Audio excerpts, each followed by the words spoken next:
tomado.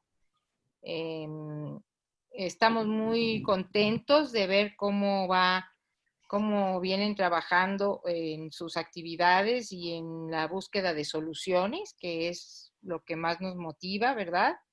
Y tengo el gran gusto de presentarles a Silvia Smelkers. Ella es socióloga y maestra en investigación y desarrollo de la educación por la Universidad Iberoamericana, con estudios de doctorado en sociología de la educación. Trabajó desde antes de terminar la licenciatura en el Centro de Estudios Educativos de la misma Universidad Iberoamericana por más de 20 años. Fue su directora de 2007 a 2013. Desde ahí trabajó con escuelas indígenas y realizó investigaciones en contextos rurales y en ambientes no formales, además de estudios internacionales. Fue coordinadora general de Educación Intercultural y Bilingüe de la SEP, donde promovió mayor justicia educativa para la población indígena de México de 2001 a 2007. También encabezó el Instituto Nacional para la Evaluación de la Educación, desde donde combatió el racismo y la discriminación, además de empujar una cultura evaluativa en México. Ha formado profesores e investigadores educativos, ha recibido varios premios nacionales e internacionales, coordinó la Junta de Gobierno del Centro de Investigación e Innovación Educativa de la OCDE. También fue investigadora en el Centro de Investigación y de Estudios Avanzados del Instituto Politécnico Nacional y asesora del Secretario de Educación Pública del 96 al 2000. Actualmente es vicerrectora académica de la Universidad Iberoamericana, Ciudad de México. Y bueno, como saben, hoy nos va a hablar de niñas, niños y adolescentes jornaleros agrícolas. Es el tema que quisimos abordar en este cierre por ser personas que acumulan desventajas que los discriminan y excluyen del ejercicio de sus derechos por varios motivos, ¿verdad? En primer lugar, porque son pobres, porque son indígenas, además porque son niños, porque son niñas, porque son adolescentes, porque son trabajadores y trabajadoras y porque son migrantes al menos. Entonces, bueno, pues Silvia, te agradecemos muchísimo tu presencia, te damos la más cordial bienvenida y te damos el micrófono. Adelante, muchísimas gracias. No sé si ya pueden ver ahí mi pantalla. Sí. Sí. Sí, perfecto, muy bien. Estoy tratando de abrirla. Ahí está. No está como yo quiero, pero... Ya no la vemos. ¿Ah, no? Se vio y ya. ¿Ya se ve otra vez? ¿Ya? Ya, sí. Ok, perfecto. Bueno, pues muchas gracias Raquel por la invitación y por esta oportunidad que me dan de tratar este tema, que como decía es un tema muy cercano a mi corazón. Yo ahora que estaba preparando esta sesión, pues me daba cuenta de lo poco que ha cambiado la situación en muchos años, ¿no? En los últimos 20 años, la verdad, ha cambiado realmente muy poco. La situación la situación problemática, digamos, sigue vigente. Y pues una característica que tiene esta población de jornaleros migrantes es que es una población muy invisible. La población mexicana rara vez sabe de su existencia. Se habla de migración y uno inmediatamente piensa en la migración internacional, ¿no? Ya sea de aquí para allá o la de retorno, o la migración de Centroamérica hacia acá, pero no nos damos cuenta que al interior de nuestro país tenemos un fenómeno migratorio sumamente importante, que es de los jornaleros agrícolas migrantes, ¿no? Que pues realmente son un número muy considerable de personas, alrededor de 1,5 millones, y pues un número muy considerable de niños, ¿no? Que se calculan alrededor de 350,000 entre los 0 y los 17 años, pues una población yo creo que verdaderamente marginada, olvidada, abandonada, marginalizada, diríamos mejor, porque efectivamente si nos ponemos a ver si se conculcan los derechos, pues prácticamente todos sus derechos están conculcados, ¿no? Vamos a analizar un poquito la situación. Estas son fotos reales tomadas en el campo. Las situaciones pues son familias que generalmente viven en estados pues, por debajo de la media, digamos, del ingreso per cápita y por debajo de la media del producto estatal bruto, digamos, ¿no? O sea, son estados en pobreza. Entonces estas familias tienen que emigrar porque no alcanzan a sobrevivir de lo que ellos mismos siembran o de lo que podrán contratar en sus lugares de origen, tienen que emigrar a contratarse en otros lados, y pues lo hacen con toda la familia porque no tienen con quién dejar a la familia. Entonces cuando llegan al lugar de destino, pues llegan con sus niños y los niños pues ahí están en el campo, trabajando junto con ellos muchas veces. A veces cuando son muy chiquitos, pues simplemente ahí, contaminándose con los plaguicidas, viviendo una cantidad de riesgos, porque aquí hay una cantidad de alimañas enormes, hay alacranes, hay víboras, y bueno, en situaciones de alto riesgo. Este es un trabajo un trabajo infantil de alto riesgo, ¿no? Esa es la situación. Bueno, como decíamos, esta población existe a pesar de que no la vemos, ¿no? Y aumenta. Aumenta fundamentalmente porque el sector agrícola en nuestro país se está polarizando. Ha habido un abandono de décadas del campo temporalero, que es el que alimentaba a la mayor parte de la población campesina del país, pero pues se abandonó desde las políticas públicas y entonces pues el sector campesino no tuvo ya de dónde vivir, se fue haciendo cada vez más pobre y entonces como contraparte hubo un sector agrícola de corte empresarial, de agricultura extensiva y altamente tecnificada, que se ubica fundamentalmente en el norte del país, no solamente, pero fundamentalmente en el norte, de manera muy concentrada en el noroeste, pues sí es un sector generador de riqueza para el país muy, muy fuerte, incluso se le calcula después de la exportación del petróleo, que es el sector que más exporta, ¿no? Entonces, bueno, pues es un sector sumamente importante, entonces un sector de agricultura sumamente rico y en contraste un sector de campesinado en proceso de pauperización y bueno, pues eso es lo que permite justamente esta migración de un polo al otro de esta realidad agrícola. Y bueno, como sabemos, pues desde 1976 hay una crisis en el campo temporalero de México, cuando se dejaron de dar créditos, cuando se dejaron de distribuir fertilizantes, cuando el gobierno decidió que la vocación de las zonas temporaleras de nuestro país en el centro y en el sur no tenían ningún tipo de futuro económico, ¿no? Que no era la vocación de este tipo de tierras y que no tenía ningún sentido invertir en ellas, ¿no? Y bueno, pues eso trajo consigo esta crisis del campo temporalero, que también explica la migración a Estados Unidos, ¿no? Pero la migración también.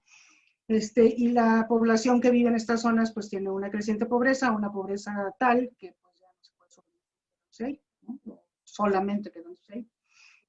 Y bueno, también al mismo tiempo ocurre este asunto de la globalización de los mercados y la apertura a las materias primas mexicanas, en una época en donde se empieza a hablar de la sociedad del conocimiento y de México sigue siendo un lugar en donde su principal ventaja competitiva a nivel internacional es su mano de obra barata.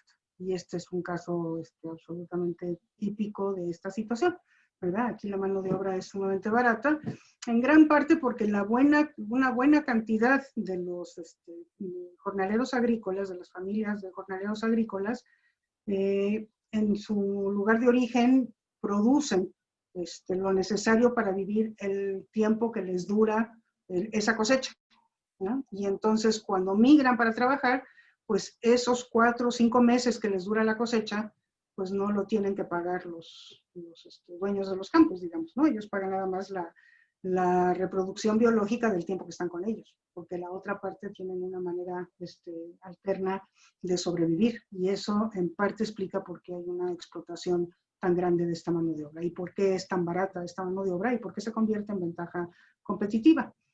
Pero bueno, justamente por todas estas razones, pues son lo que explica la próspera agricultura mexicana de exportación. Sin este sector de población no nos explicaríamos cómo podría ser tan próspera esta agricultura, porque está fundamentada su riqueza en la explotación de este sector poblacional, que como digo no tiene absolutamente ninguno de sus derechos.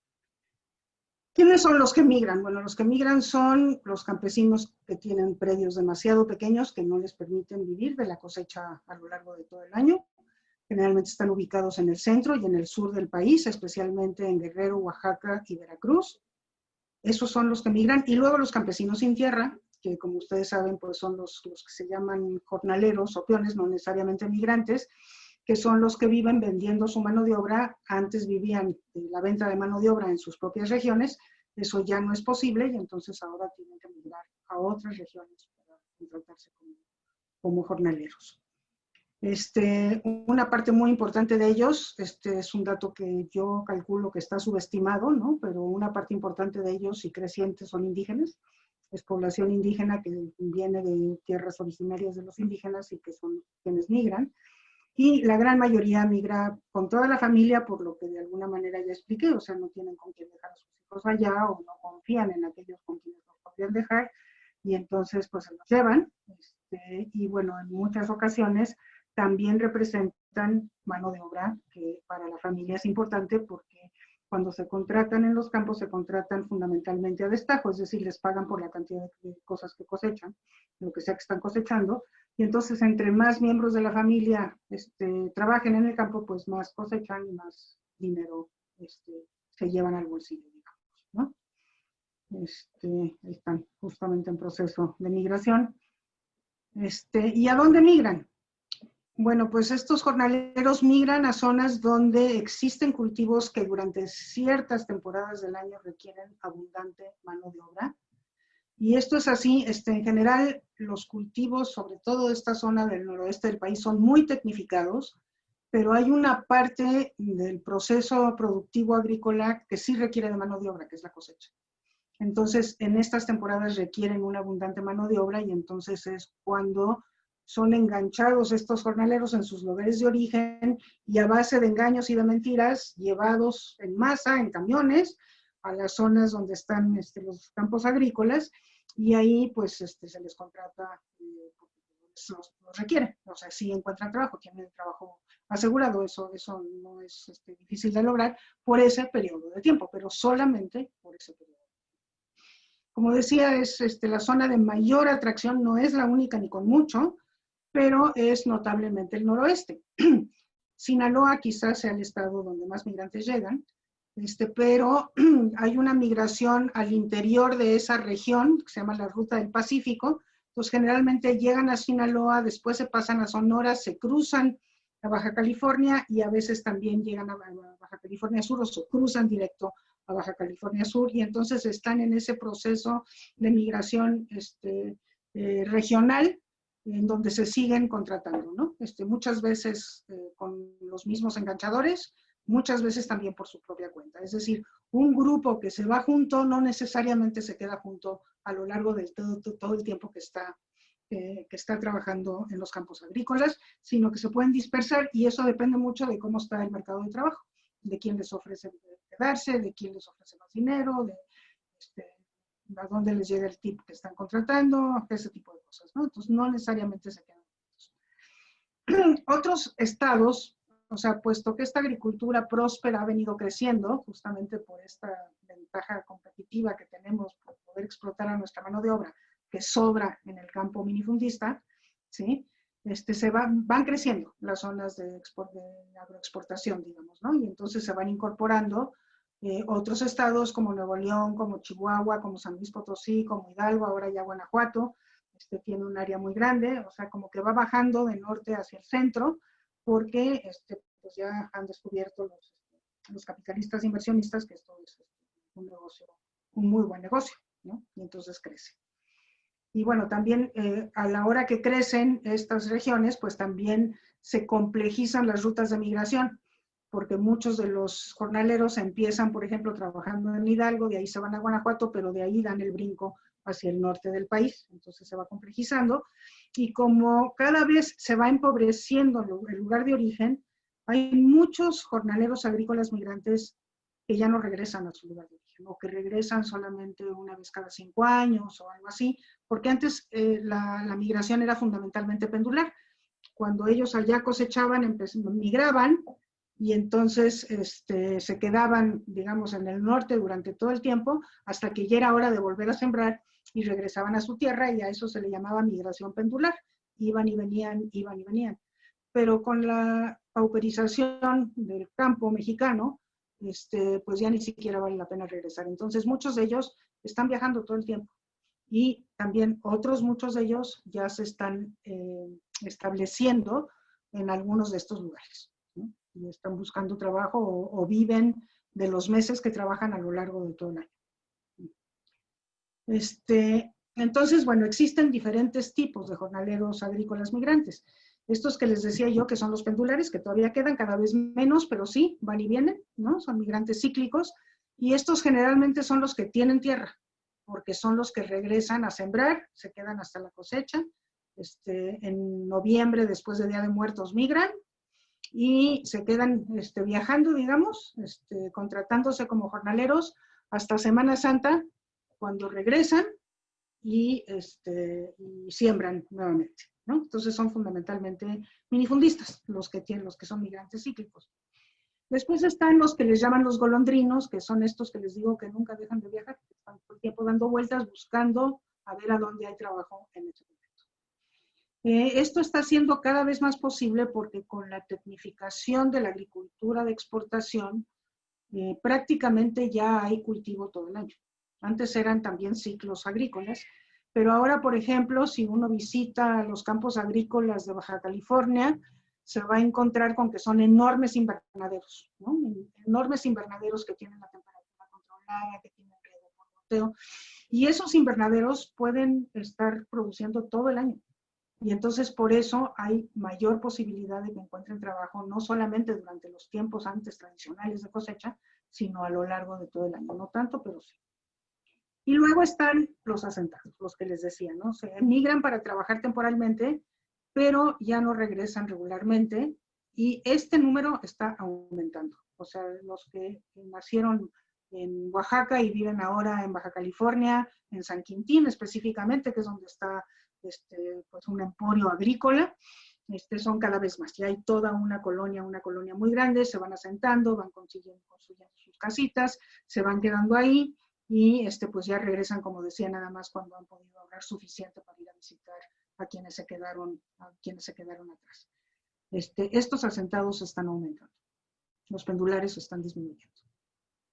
Bueno, ahí los tienen viajando en los camiones de redilas, que es a donde los llevan a los campos, ¿no? O sea, en general se transportan en autobuses, pero cuando los llevan a los campos, de los campos donde duermen a donde está la siembra, los llevan en estos camiones de redilas.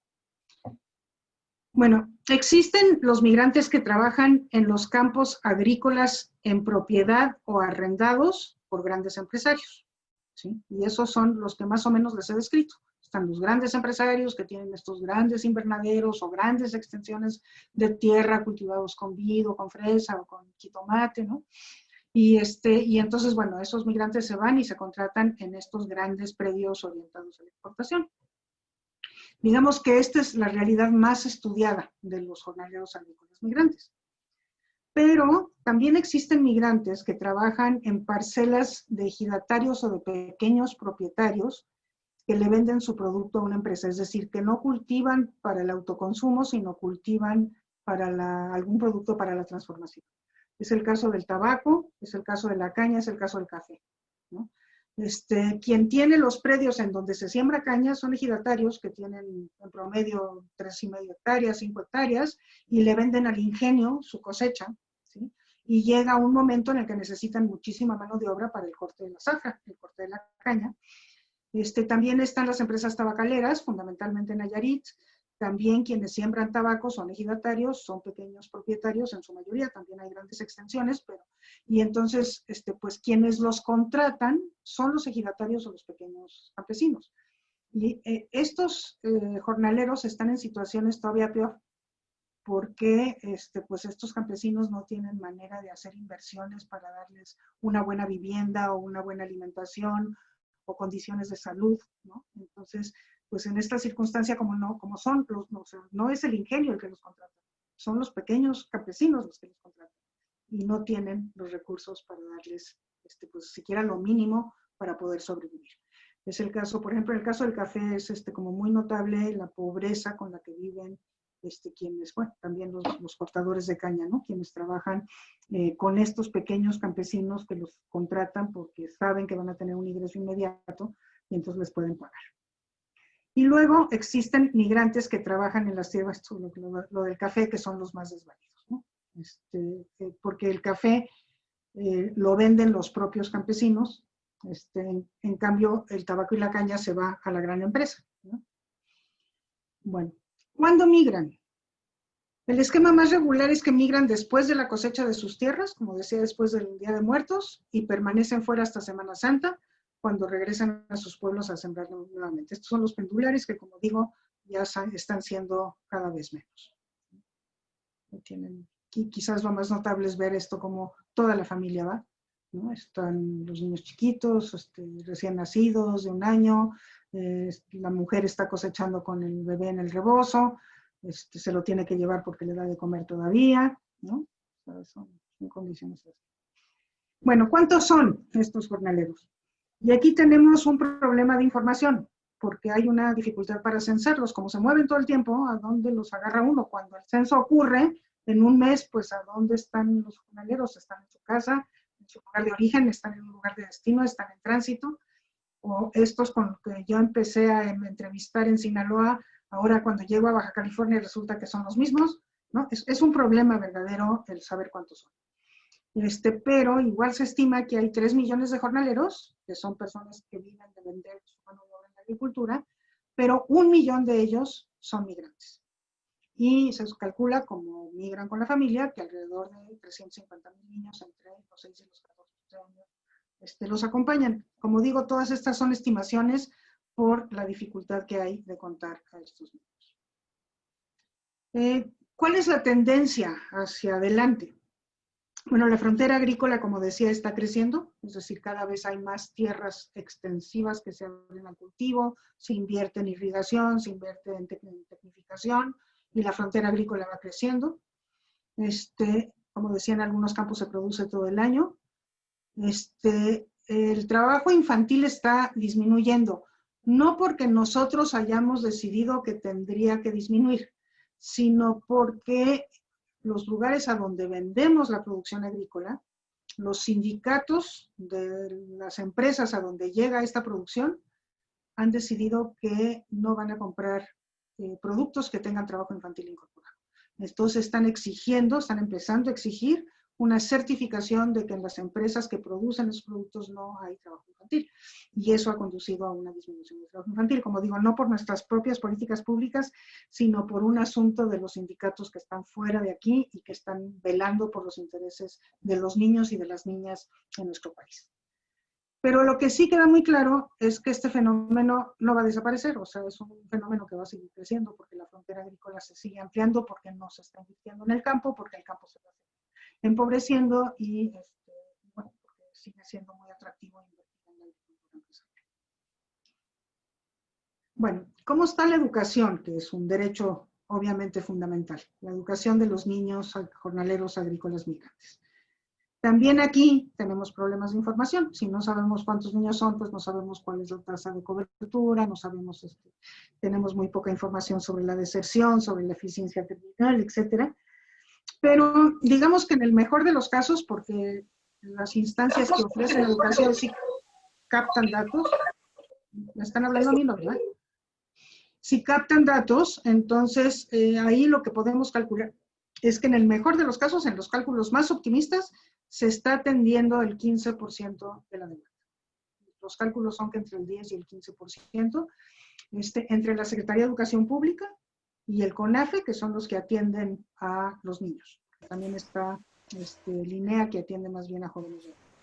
Pero estos que atienden a los niños alcanzan a cubrir apenas un 15%. O sea, como ustedes pueden ver, esta cifra no se la encuentran ustedes en ningún lado.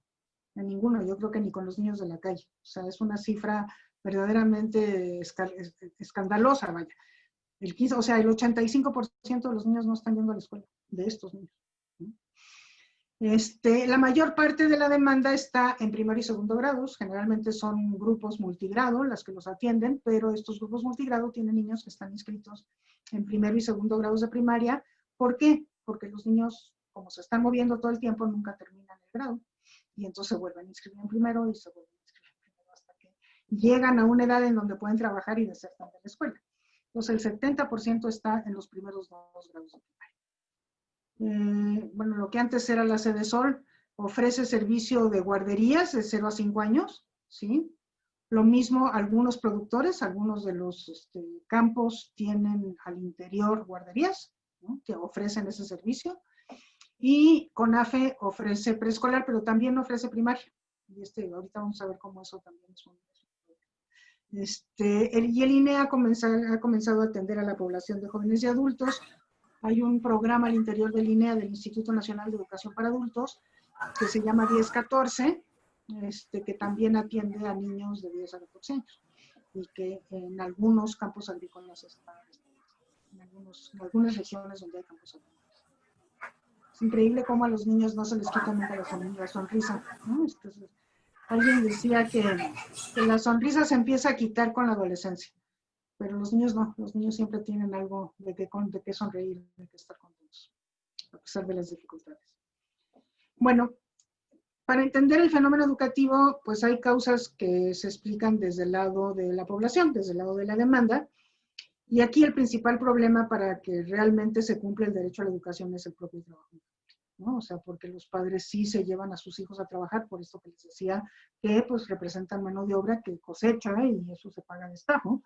Pero además los niños, como están chiquitos, hay algunos cultivos en donde son mucho mejores colectores que los adultos. Por ejemplo, ahí están cosechando, no sé si eso es fresa o es chile, pero se da chiquito y entonces los niños que están más cerca del suelo cosechan muchísimo más rápido, no se tienen que agachar.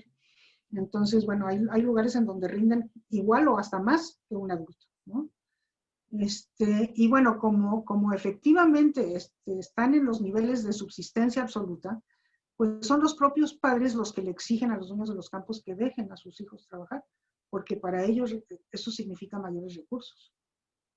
Y entonces, como el trabajo infantil está prohibido, como bien sabemos, pues se esconde, es clandestino, ¿no? Y de esto tenemos muchísimas historias de gente que quiere entrar a un campo y que no le permiten, que hay guardias en los campos que impiden que uno entre con cámaras. O sea, es un fenómeno que es clarísimo, pero que es clandestino, está oculto, es difícil de demostrar, es difícil de evidenciar. Y el verdadero enemigo de la educación es el trabajo infantil, ¿no? O sea, cuando hay un trabajo que es necesario, pues entonces lo más seguro es que ese niño que está trabajando no va a tener condiciones para estar estudiando.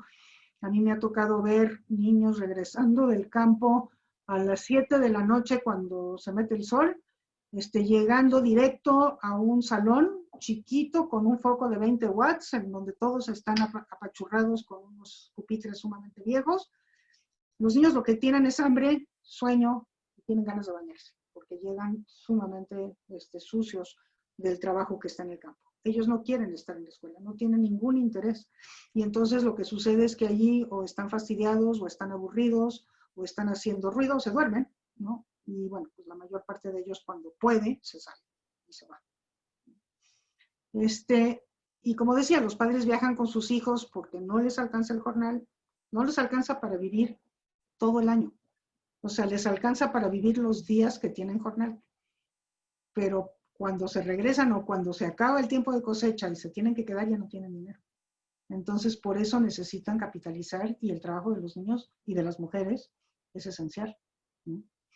Y bueno, pues el verdadero enemigo de la educación entonces es el trabajo infantil. Entonces, bueno, como trabajan, pues han de ser atendidos de regreso a los campos, de noche, sucios, cansados, hambrientos, no aguantan más de 2 horas, tienen una asistencia irregular, se enferman mucho, pues es natural, están al rayo del sol todo el santo día, deshidratados, cansadísimos, o sea, es un trabajo sumamente pesado para un niño, no sé, empiezan a trabajar desde los 3, 4 años, empiezan a hacer cosas, pero para cualquier niño es algo cansado, ellos ven trabajando los chiquitos. Estas fotos son clandestinas. Bueno. Y luego, por la irregularidad educativa, pues muchos niños tienen extraedad.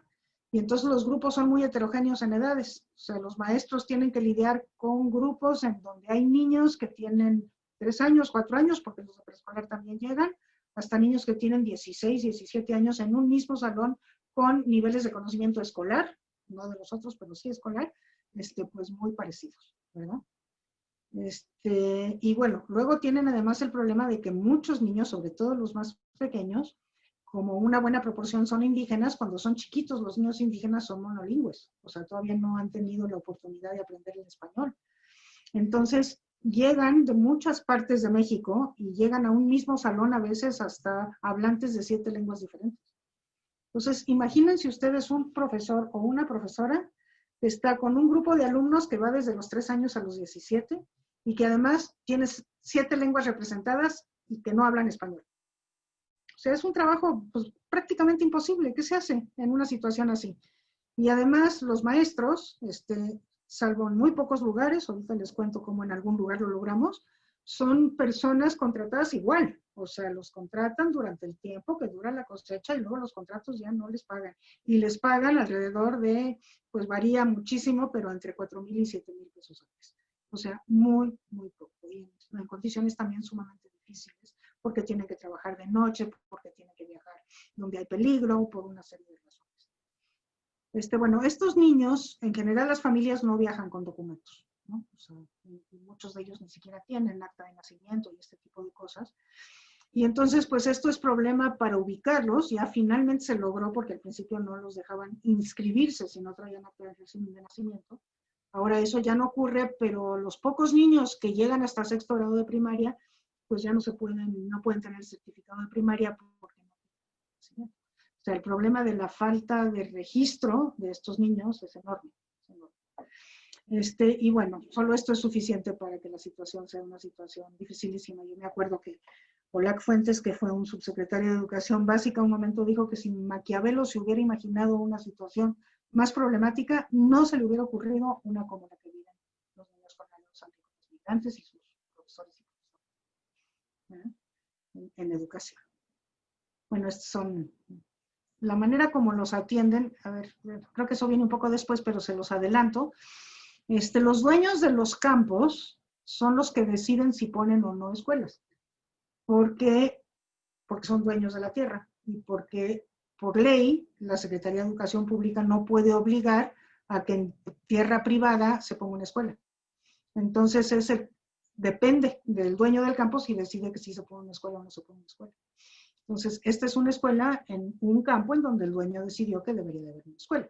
Entonces, esta la construye él, pero pues no hay estándares.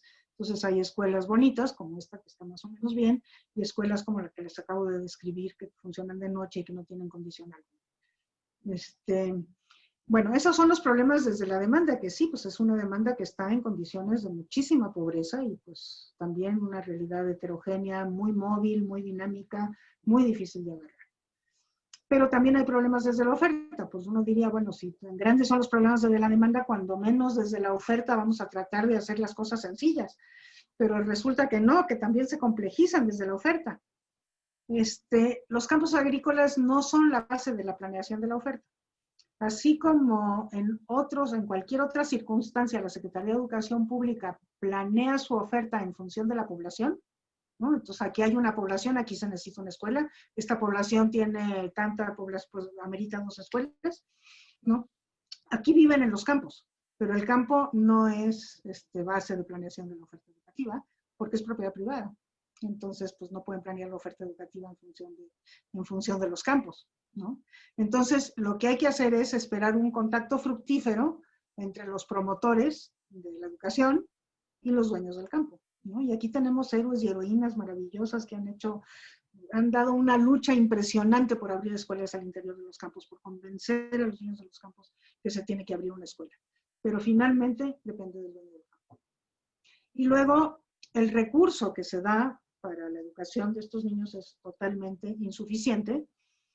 Hay recurso para crecer poquito y a veces ni siquiera para crecer.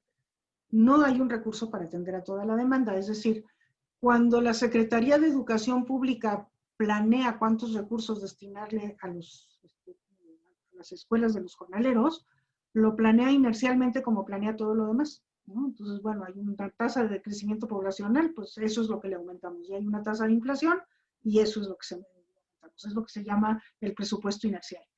Pero no toma en cuenta toda la demanda no atendida y lo que costaría poder llegar al 100% del derecho básico a la educación que tienen estos niños.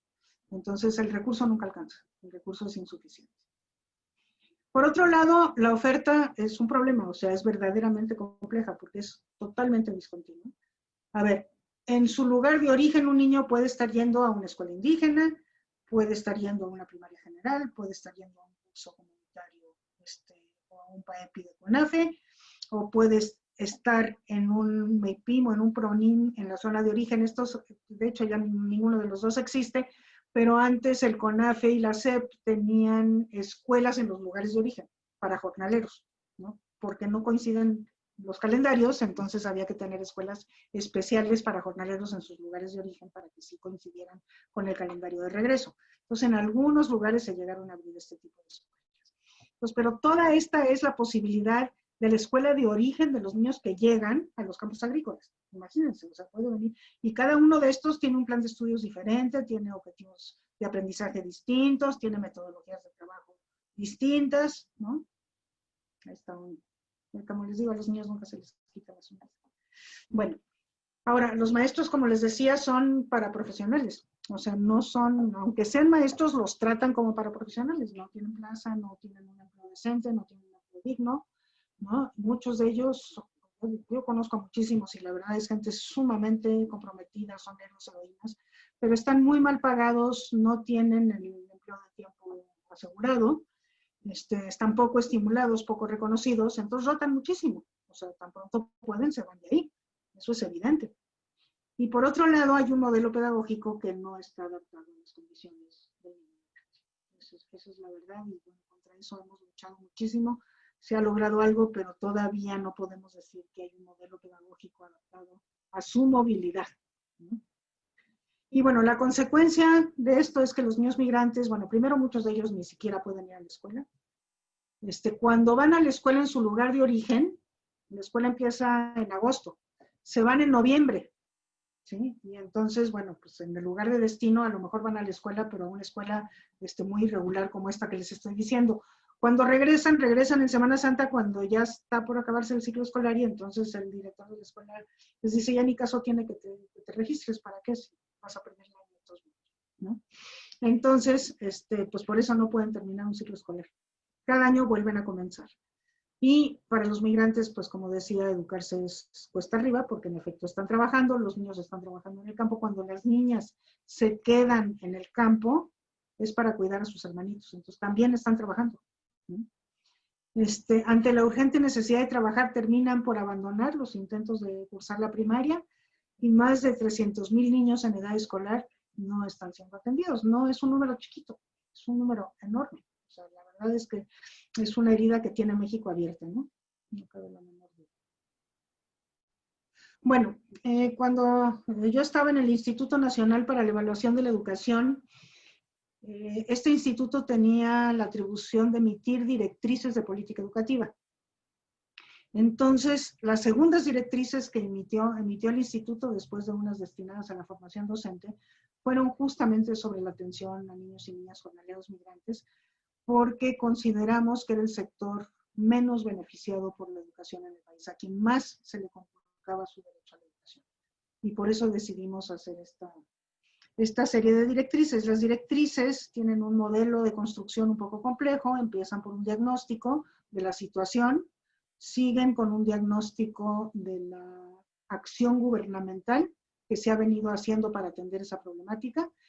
Después pasan a un conjunto de recomendaciones que a su vez han sido evaluadas desde el punto de vista de su factibilidad y después se consensan con quienes tienen que poner en práctica estas directrices. Entonces, por ejemplo, esto que es la evaluación de la acción gubernamental, que es una parte de la formulación de las directrices, pues lo que nos dice es que el presupuesto público asignado por el gobierno para la educación de esta población disminuyó en los últimos 4 años, estamos hablando de 2016, cuando emitimos esta serie de directrices, disminuyó en poco más del 50%. sea, se fue a la mitad. Lo que sucedió es que había muchos programas destinados a poblaciones en situación de vulnerabilidad y eran 7 programas, esos programas se fusionaron los 7, pero el resultado no fue la suma de los 7 presupuestos anteriores y por eso disminuyó en más del 50%. Ahora tengo que decir, porque lo tengo que decir, en el presupuesto para 2021, este 50% inclusive ya desapareció. No hay nada, hay 0. No hay dinero para atender a los niños migrantes. Si así se queda el presupuesto, si el Congreso lo aprueba de la manera como les llega, esa va a ser la realidad en el 2020. Bueno, el gobierno federal, los gobiernos estatales y los municipales no realizan una planeación adecuada y sobre todo coordinada del servicio educativo. Uno pensaría que como estos niños y niñas están en movimiento, pues tendrían que ponerse de acuerdo con los estados expulsores para saber a quiénes están recibiendo y para saber cuál es su situación educativa. Eso ha sido sumamente difícil de lograr. Ahorita les digo de un intento que hicimos de eso. Los gobiernos no desarrollan encuestas o estudios que permitan saber con precisión quiénes son los hijos de los jornaleros agrícolas migrantes, cuántos son y dónde están. La última encuesta que tuvimos del empleo infantil fue en el año 2009 y ahí sí se tiene una muestra suficientemente representativa de jornaleros, pero ya tenemos pues más de 10 años que no tenemos ningún tipo de control. Los docentes que atienden a estos niños enfrentan malas condiciones laborales y su desarrollo profesional no es el adecuado, tanto su desarrollo como la actualización que se les brinda, ¿verdad? Los planes y programas de estudio vigentes no consideran las condiciones y características específicas de esta población y además los libros, los materiales didácticos no son los que requieren y son insuficientes. No les han dedicado recursos para la innovación educativa y se desaprovechan las iniciativas sociales y comunitarias. Aquí hay un dato muy interesante porque cuando en alguna ocasión me tocó conversar con la fundación, creo que era la Fundación Azteca, que tiene muchísimas actividades con niños en situación de vulnerabilidad, yo le pregunté a la persona que estaba a cargo que por qué no atendían a esta población. Y su respuesta fue porque nosotros somos una fundación de segundo piso que apoyamos a ONGs que apoyan a esta población. Y con los niños jornaleros agrícolas migrantes no hay. Fíjense ustedes, o sea, ni siquiera hay ONGs. O sea, tan invisible es este fenómeno. Sí hay algunas, pero son muy poquitas. O sea, la verdad es que no. Y entonces no llega un recurso privado, tampoco puede llegar a estos lugares porque no existen organizaciones intermedias que puedan canalizar el recurso. Y esto que les decía, en el presupuesto para 2021 desaparece el presupuesto para la atención educativa a jornaleros agrícolas migrantes. Desaparece completamente. Con ese presupuesto se pagan los profesores, por ejemplo, ni más ni menos. Estos profesores que están contratados temporalmente, se pagan con estos presupuestos. Bueno, y como consecuencia nosotros emitimos estas 4 directrices muy sencillitas, que no son sencillas ninguna de ellas, pero bueno, se leen fácil. La primera que era rediseñar las políticas de atención educativa a partir del fortalecimiento del presupuesto público, los procesos de planeación, la coordinación institucional y la participación social. Hay que repensar toda la política educativa destinada a este sector.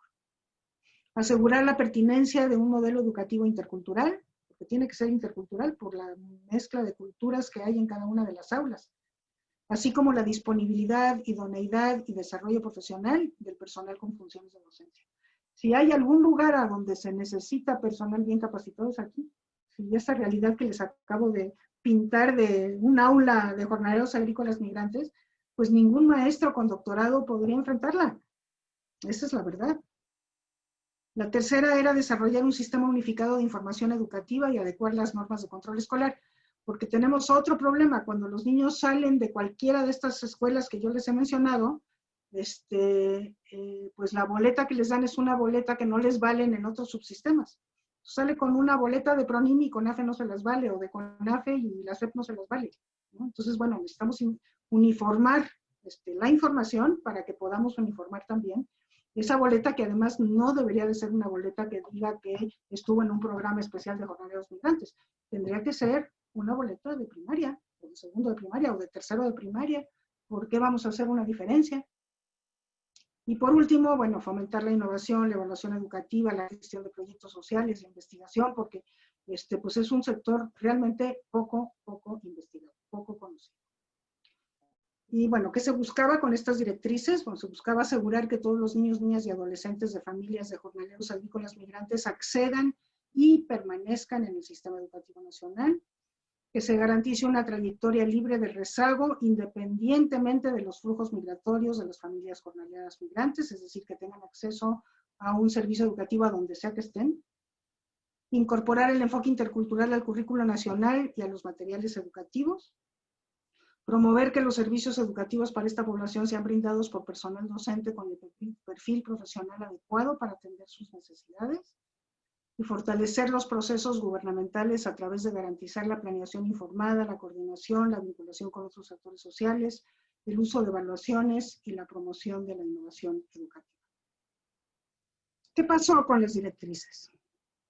Bueno, yo les puedo decir que cuando salieron, la ley decía, cuando existía el INEE, que la federación y las autoridades educativas tenían que responder en un plazo no mayor de 60 días si aceptaban las directrices, y si no las aceptaban tenían que explicar por qué. Y yo puedo decir que Federación y todos los estados involucrados aceptaron estas directrices que les acabo de leer. Hubo un estado que dijo, yo no tengo jornaleros agrícolas migrantes, que era Tamaulipas. Y entonces por eso no las acepto, porque no me incumbe, no es un problema que no tengo. Les demostramos que sí tenían, no sabían que tenían, ¿no? Y entonces las aceptaron. Bueno, también logramos firmar un acuerdo entre estados expulsores y receptores de la Ruta del Pacífico. Eso fue muy interesante porque por primera vez se logra esta voluntad de coordinación entre estados expulsores y receptores. Y estuvieron ahí Guerrero, Oaxaca y los 4 estados de la Ruta del Pacífico. En Baja California se logró regularizar las plazas docentes. O sea, se le dieron a los profesores, algunos, no todos, pero muchos de los profesores de los jornaleros, que eran docentes, se les dieron plazas. Y eso se logró gracias al convencimiento que se hizo de la autoridad educativa estatal, no la federal. Finalmente fue el Estado que los contrató como maestros estatales. La federación no hizo nada, tengo que decirlo, la federación no hizo absolutamente nada. Aceptó las directrices, pero eso fue letra muerta. Y después, bueno, el INEE, como ustedes ya saben, desapareció y ya estas directrices no se siguieron impulsando. Entonces, pues, como decía, es una realidad que sigue estando entre nosotros. Los jornaleros agrícolas migrantes y su problemática integral siguen siendo ignorados por la política pública, como si no existiera. Y bueno, ¿qué tendríamos que pensar en hacer como una propuesta de mediano o de largo plazo? Bueno, primero que sí necesitamos un trabajo intersectorial para que se erradique paulatinamente el trabajo infantil. Tiene que ser paulatino, no se puede erradicar de raíz, porque el trabajo de los niños es condición de sobrevivencia de las familias. Y entonces hay que poner las condiciones para que el trabajo infantil ya no sea necesario. Entonces hay que irlo erradicando paulatinamente. Esto necesita pues una voluntad política que sea de largo plazo, porque, como digo, esto no se va a poder hacer de la noche a la mañana. Y los políticos, lo que les sucede es que, bueno, pues si no se van a ver los resultados en su propia administración, pues no toman la decisión. Entonces necesita una voluntad política que supere los periodos gubernamentales. Se necesita el apoyo de los empresarios. Esto es absolutamente fundamental por lo que les decía, son los dueños del lugar en donde están las escuelas o donde deben estar las escuelas. Entonces, si no se cuenta con su apoyo, aquí hay una cosa muy interesante que en alguna ocasión yo tuve oportunidad de conversar con un empresario que me decía, me invitó a visitar su campo y realmente era un campo hermosísimo. O sea, era precioso el lugar donde vivían los jornaleros, tenían escuelas, guarderías, centros de salud. Era un lugar realmente modelo, verdaderamente modelo. Y entonces él me decía, es que yo lo hago así porque cuando tenemos más necesidad de mano de obra, la rebatinga, digamos, o sea, la competencia entre los empresarios por los jornaleros es enorme. Entonces les ofrecen 50 centavos más por cubeta, ¿no? Y entonces los jornaleros se van. Dice, pero si yo les doy buenas condiciones de vida, entonces no se van, aunque les ofrezcan más. Prefieren estar acá porque aquí tienen salud, porque aquí tienen guardería, porque aquí tienen educación para sus hijos, entonces prefieren venir conmigo. Entonces por eso les pongo buenas condiciones de vida. Bueno, si de esa manera se lograra que pensaran todos los empresarios, otra sería la historia, ¿no? Pero bueno, pues a él, por ejemplo, le tocaría convencer a los demás. junto con muchos de nosotros. Pero bueno, entonces se necesita su apoyo. Y aquí tendrían que concurrir todas las dependencias, desde la Secretaría del Trabajo, la Secretaría de Bienestar ahora, la CEP, UNICEF, la DIP, o sea, como que se necesita un trabajo de muchísimas alianzas de naturaleza intersectorial para poder atender un fenómeno que es intersectorial, porque yo no me metí en eso, pero el fenómeno educativo pues tampoco se entiende solo. Si hay un problema de salud, si hay un problema de falta de nutrición, si hay un problema de violentar los derechos laborales de los jornaleros, y entonces por eso tienen que estarse moviendo más de lo que tendrían que estar haciendo. O sea, todo eso hay que verlo en conjunto y solamente se puede atender intersectorialmente. Y mejorar el salario del jornalero, que esto es perfectamente posible si la agricultura empresarial, digo, cuando menos en la agricultura empresarial, en la minifundista no digo nada, pero en la empresarial, o sea, son multimillonarios, sacan un provecho impresionante, unos beneficios económicos enormes. Claro que se puede mejorar el salario, ¿no? Y sería mucho mejor que todo esto lo hiciéramos nosotros en lugar de los boicots internacionales, que es lo que nos ha pasado hasta la fecha. Que cuando nos amenazan con un boicot o nos llegan a hacer un boicot, entonces es cuando empezamos a revisar nuestras propias políticas públicas. Luego, a nivel educativo, pues sí hay que ofrecer una educación con un enfoque intercultural que propicie relaciones basadas en el respeto y desde posiciones de igualdad, que parta de los conocimientos y las experiencias previas de estos muchachos. Esto es impresionante, los jornaleros, por su experiencia de vida, tienen una experiencia pues cosmopolita, porque viajan muchísimo, conocen muchísimos lugares, tienen una capacidad de cálculo mental impresionante, saben calcular volúmenes, saben calcular cantidades, desde luego, tienen cambios y pesos y centavos y pagos, tiempos, ¿no? Tiempos de traslado. Es muy impresionante lo que saben. Entonces hay que aprovechar eso que ya saben para poder seguir educando a partir de ahí. Bueno, que pretende un aprecio por la diversidad, donde la diversidad sea vista como una ventaja pedagógica, como algo que nos enriquece a todos, y que trascienda a todas las escuelas de las regiones que reciben a migrantes. Una de las cuestiones que está ocurriendo es que las escuelas de los asentados, o sea, las escuelas de las personas que viven ahí, no aceptan a los que se van asentando, ¿no? O cuesta trabajo que los acepten, o los discriminan mucho, o los tratan mal. Entonces, por eso ahí también es importante este enfoque intercultural. Y que abarque también la educación de adultos, porque pues estos adultos en general son adultos analfabetas que tienen el derecho a la educación conculcado desde muy chiquitos. Luego, modificar los mecanismos de planeación. Incluir, por ejemplo, en los programas anuales de presupuesto, los recursos necesarios para atender a toda la demanda educativa, no nada más un presupuesto inercial incremental en poquito, sino con qué tenemos que hacer para atenderlos a todos. Y acordar con los empresarios la instalación del servicio en todos los campos agrícolas, lograr un pacto con ellos. Eso no sería para nada difícil hacer, pero no se intenta. Y desde la escuela y la zona, atender la no asistencia y la deserción, y en las colonias, asegurar que asistan a escuelas regulares en horarios regulares. Esto se refiere fundamentalmente a los asentados. Luego, en los lugares de origen, ese es otro asunto, porque cuando regresan los pendulares, la escuela local, lo que les decía, les dice que ya no tiene sentido que se registren, porque ya se va a acabar el ciclo escolar y ya perdieron toda esa parte de la enseñanza. Entonces, en esos lugares, la escuela tendría que estar abierta todo el año. Y que se tendría que ser posible atender a los alumnos en cualquier momento que quieran. Y luego, acabar con esta discontinuidad de la oferta de la que yo ya me refería, ¿no? El CONAFE y el PRONIN, pues deberían, o sea, la SEP y el CONAFE, que son las dos instancias que atienden a los jornaleros, se deberían de dividir el trabajo, porque atendiendo al 15% de la población hay lugares en donde se pelean a los niños. Entonces, bueno, que CONAFE atienda preescolar y la SEP atienda primaria, y de esa manera se complementan y no tienen por qué estarse peleando o teniendo celos territoriales. Luego, bueno, esta es una propuesta que yo he venido haciendo desde hace muchísimos años.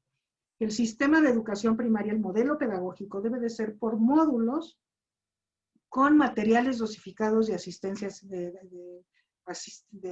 educación asistida, debe decir ahí, que debe de seguirse en todas las escuelas a donde estos niños tengan acceso. A ver, la idea mía es, hay folletitos pequeñitos, no muy largos, que son de autoestudio.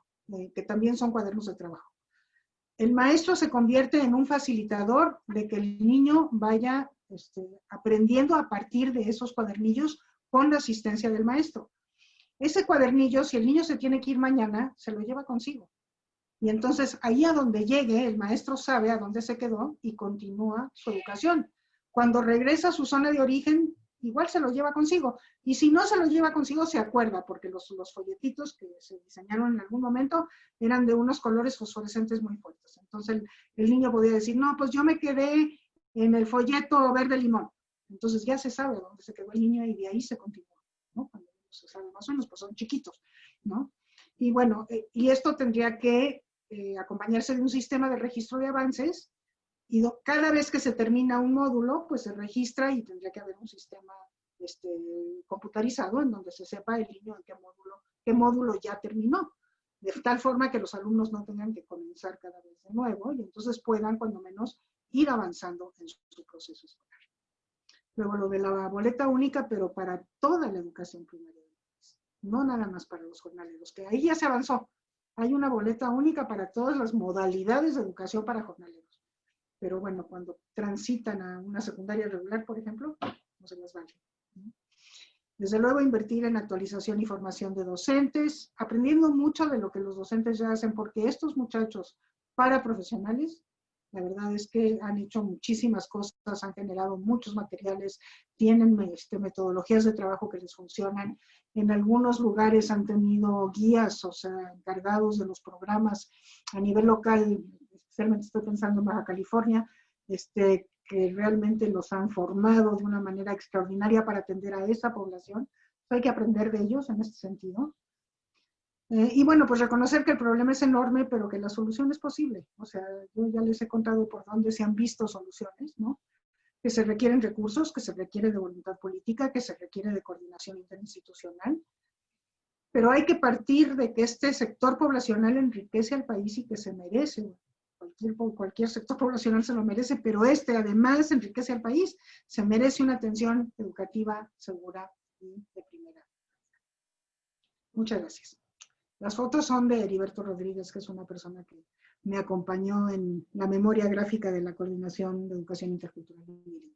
Son maravillosas, es un fantástico fotógrafo. Muchas gracias.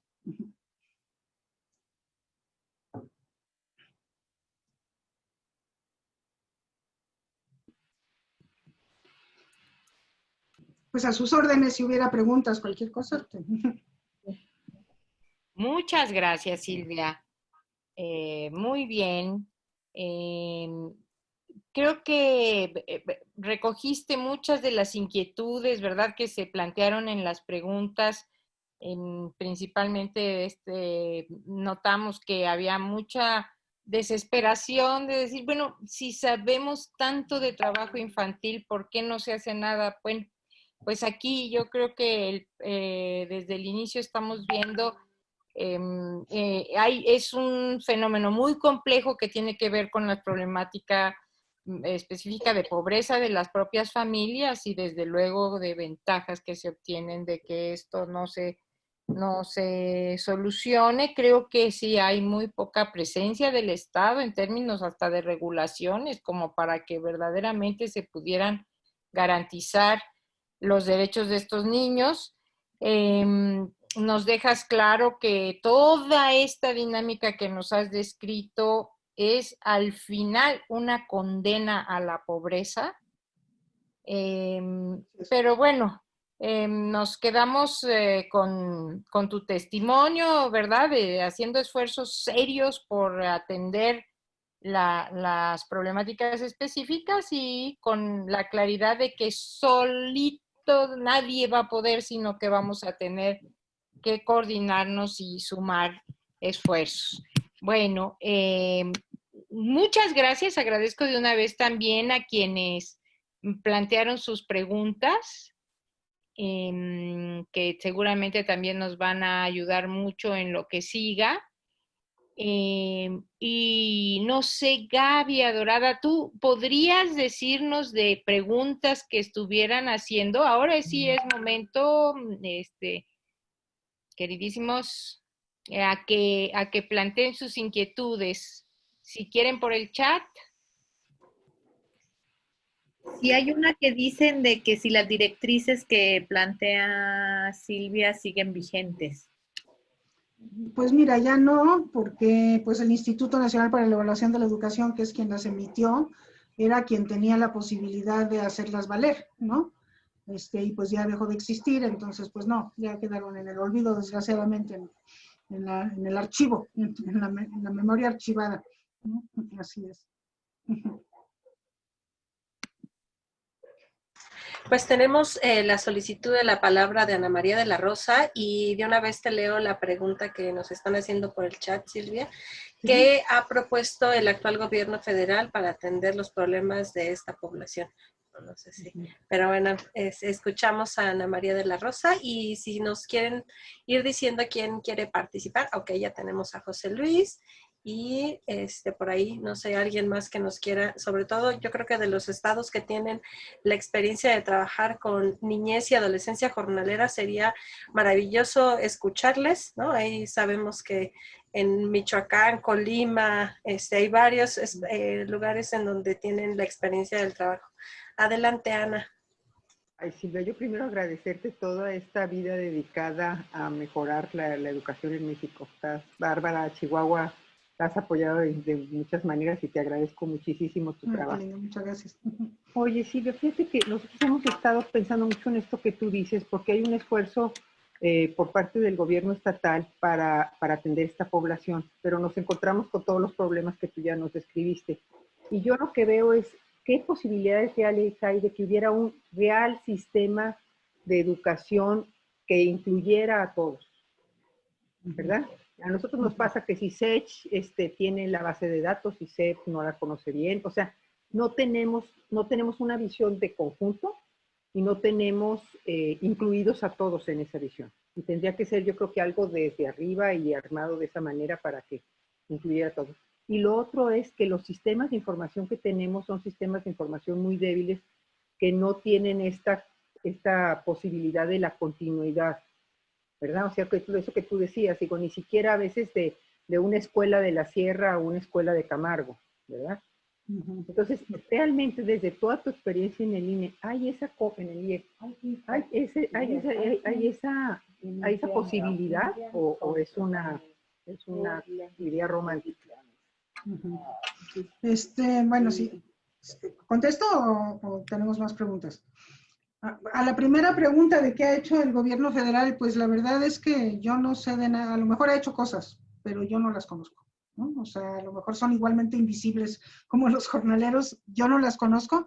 Yo sé que el programa de atención a jornaleros migrantes de la Secretaría de Bienestar Social desapareció. Ese programa era el Programa Nacional de Atención a Jornaleros Agrícolas Migrantes, ¿no? Y era el que de alguna manera trataba de coordinar los esfuerzos interinstitucionales. A mí me tocó trabajar en una mesa interinstitucional con ese programa, el PRONJA, que se llamaba, que era nacional. En el sexenio anterior se convirtió en PAJA, que ya no era nacional, entonces ya cada estado tenía su PAJA, ¿no? Con este gobierno desapareció. Y también desaparece, como acabo de decir, el presupuesto para atenderlos educativamente.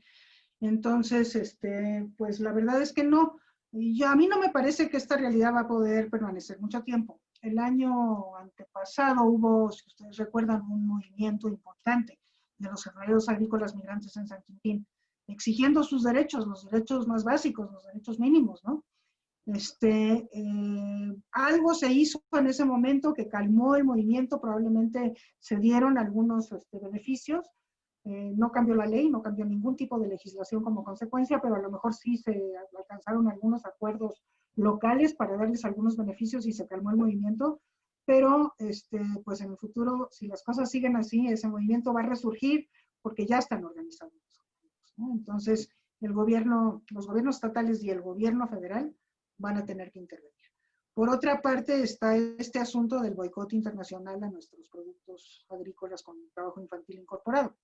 Entonces, pues bueno, esa amenaza continúa y también por ahí, pues yo digo que no va a poder durar mucho este abandono de parte del gobierno federal a la población. Respecto de lo de un sistema, yo creo que tienes toda la razón. Un poco lo que sucedió con nuestro sistema educativo es que crece, estamos cumpliendo ya el año que entra los 100 años de la SEP, pero cuando nace la SEP, pues nace pensando que todas las escuelas son iguales y todos los niños son iguales, y si no son, tienen que llegar a ser iguales y esa es la función de la escuela, ¿no? Y entonces cuando se encontraban algo que no era igual, pues entonces armaban un chipotito, ¿no? Entonces, bueno, pues aquí hay una comunidad muy pequeña y no se amerita una escuela completa, organización completa, entonces hagamos un multigrado. Pero pues un multigrado es una escuela de grado empobrecida porque no tiene una metodología propia, por una serie de razones. Aquí resulta que hay niños monolingües, entonces pues armemos un sistema de educación intercultural, bilingüe y cultural en ese entonces, ¿no?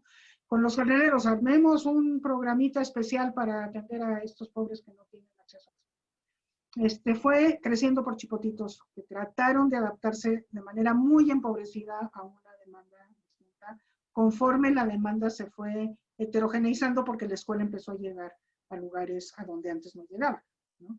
Yo digo que eso ya lo deberíamos de acabar, o sea, deberíamos de tener un sistema educativo único que atienda toda diversidad. Eso es lo que tendríamos que tener. Y entonces eso daría, yo creo, Ana, lo que tú decías, ¿no? Esta visión como de conjunto de todo el sistema educativo. Desde mi punto de vista, jornaleros agrícolas migrantes tendría que ser un programa educativo a nivel nacional dentro de esta concepción de que el sistema educativo es uno solo, ¿no? ¿Y por qué tiene que ser a nivel nacional? Pues porque los niños se mueven de estado en estado. Yo he escuchado gobernadores decir que no le interesan los jornaleros porque los jornaleros no son suyos, son de Oaxaca, no votan, ¿no?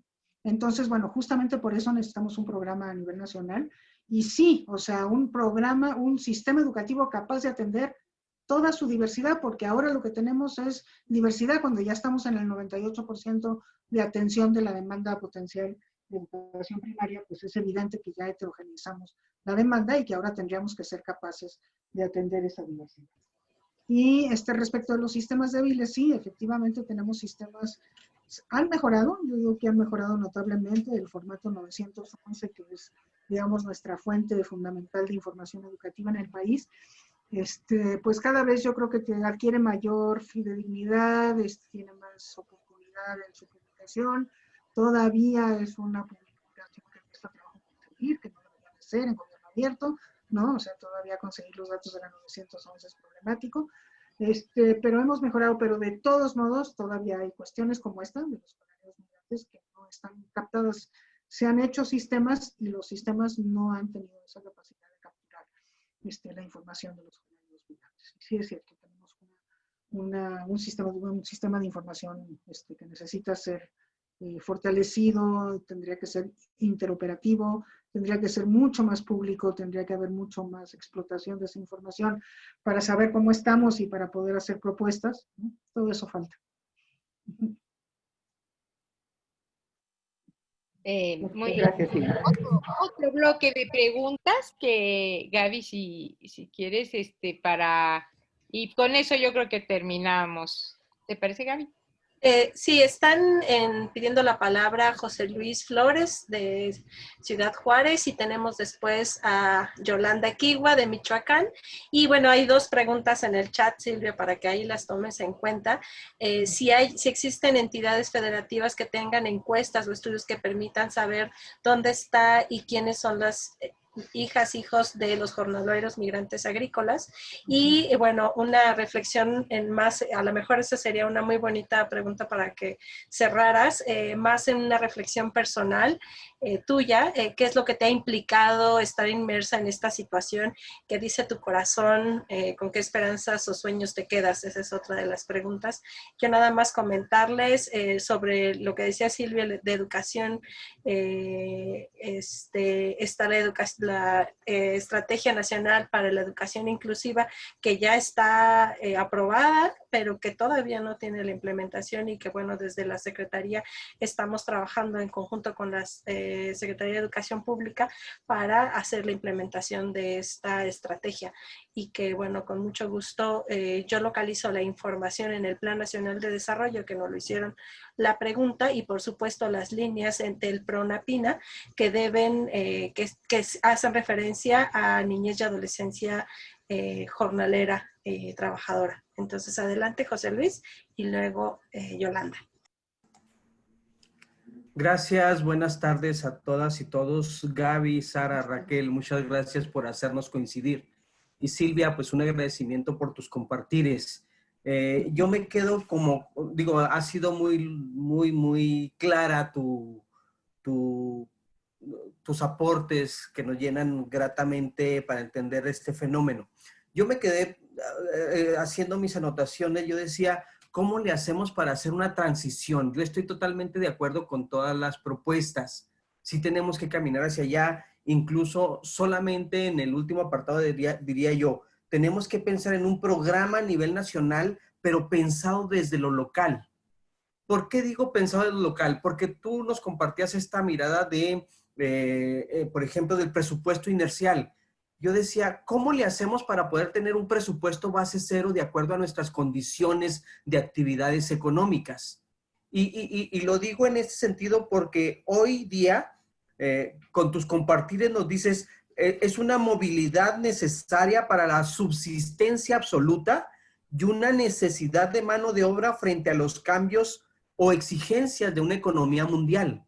Es decir, buena suerte, mala suerte, el abandono o la violencia estructural se gestó cuando abandonamos el apoyo al campo minifundista o temporarero. Se acabó, lo cerraron y ahí empezó otro caminar que viene en detrimento de todo este grupo poblacional. Entonces, ahora vamos a volver a ponernos en marcha.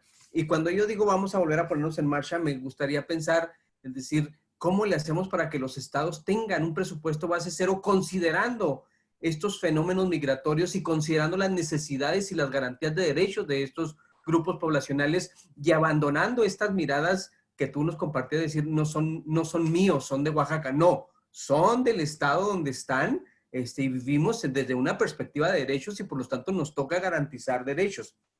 Entonces, yo decía, ¿cómo le hacemos para pensar en una transición? Yo sí creo que esto que se propone, totalmente de acuerdo, pero ahí tiene que haber una transición y esa transición puede atender lo emergente y lo emergente es cómo le hacemos para garantizar un piso básico de derechos. Yo pienso siempre, a ver, educación, salud, vivienda, actas de nacimiento, apoyo extraescolar, esparcimiento para esta cantidad de niñas y niños que viajan, que migran con estas familias. ¿Cómo le hacemos para garantizarles este piso básico mientras se va reacomodando todo? Y ahí pienso en que tendríamos que pensar en un momento de transición donde todos vayamos asumiendo mientras las cosas se alinean. Y digo, mientras las cosas se alinean en el entendido que a veces no se alinean y al contrario se desalinean más, ¿no? Porque nos desaparecen presupuestos y toda esa. Entonces, yo sí creo también que tienen que participar sin duda alguna los 3 niveles de gobierno más los demás actores sociales. Estas dos cosas que decías tú también me llama poderosamente la atención. A ver, ¿dónde está el fomento a las organizaciones de la sociedad civil para poder atender a estos grupos poblacionales, que puedan ser coadyuvantes de estos maestros que son poco valorados, etcétera, poco reconocidos? ¿Cómo le hacemos para poder hacer el fomento a estos actores? Claro que hay voluntariado, claro que hay gente que seguramente quiere entrarle al tema, ¿no? Y la otra es el sector empresarial, es decir, no esperemos a que venga el boicot internacional o el pensar de otros países, empecemos también desde lo local y empecemos a decir, pues si no se trata de ganar tanto, se trata de ganar más, garantizando derechos a los nuestros, ¿no? Entonces, no sé, yo pensaría, no sé, Silvia, pues tú aquí eres la experta, pero yo decía, yo pienso en esta parte intermedia de transición, ¿no? No sé si sea posible o no sé si sea una idea descabellada, pero sí me gustaría y este diplomado nos ha dejado eso, es decir, pensemos en lo local, ¿no? O sea, los problemas en este caso, del noreste de Chihuahua que están en Janos, en Ascensión, no se resuelven en el centro. Tendremos que empujar agendas locales para poder visibilizar y garantizar desde lo más territorial. Gracias. Gracias y agradecido por este espacio, Silvia, y por tu compartir. Pues si no hubiera más preguntas, si quieren respondo esas dos. Sí tenemos, perdóname, sí, Silvia, sí, está adelante, sí. Yolanda, por favor. Hola, muy buenas tardes a todos y a todas. Doctora Silvia Smelker, pues muchas gracias por esta información. Quiero como más bien abordar desde Michoacán una buena práctica que tuvimos en el 2018 respecto justamente a la atención que se les iba a dar a más de 500 niños, niñas y adolescentes jornaleros en más o menos 5 municipios de aquí de la entidad. Con la reducción que se le hizo al PRONIM, a este programa que atendía a los jornaleros agrícolas, del 70%, si no me recuerdo, el 50%, pues iban a quedar los niños la mitad del año sin clases. Entonces, nosotros nos reunimos con todos los niveles de la Secretaría de Educación en el Estado y fuimos, digamos, el vínculo para acercar a todos los niveles, a todos los coordinadores de todos los niveles, desde preescolar hasta nivel universitario, para que nos recibieran y plantear una propuesta que resolviera de inmediato el tema de que los niños y adolescentes iban a quedar sin clases. Entonces, el secretario de Educación en aquel momento instruyó a que se resolviera como diera lugar. Nos reunimos también con el grupo multidisciplinario que atendía el programa, el PAJA, el Programa de Atención a Jornaleros Agrícolas, y llegamos a un acuerdo pues se llegó a un acuerdo entre la Secretaría de Educación en el Estado y el CONAFE, de que cada quien iba a asignar un grupo determinado de docentes, de maestros, para atender a esta población, porque no era, o sea, porque no iba a haber dinero, o sea, el dinero ya se había terminado. Y en ese sentido, lo que se hizo es que la SEP la Secretaría de Educación en el Estado empezó a revisar la posibilidad de asignar docentes específicos para atender en aquellas zonas, y se logró no solo que cumplieran con ese tiempo que restaba del ciclo escolar, sino que además se quedaran de manera permanente. Se hizo una convocatoria abierta para que los docentes que estaban, digamos, como en fila de ser asignados con plaza, pues pudieran cubrir de manera permanente. Entonces, se hizo ese logro. Ahora tenemos, por el tema de la contingencia pendiente, una reunión y sobre todo viajar allá a los campos jornaleros de la costa para verificar efectivamente si siguen trabajando. Decirles que a nosotros nos funcionó así, fue un ejercicio que en aquel momento inclusive le notifiqué al licenciado Ricardo Bucio que necesitábamos apoyo porque los niños iban a quedar sin clases. Lo que les quiero compartir es que efectivamente nos corresponde también a los estados y a los municipios, porque también en aquel momento nos reunimos con todos los presidentes municipales de esos municipios donde hay jornaleros agrícolas, y hubo también apoyo de parte de ellos.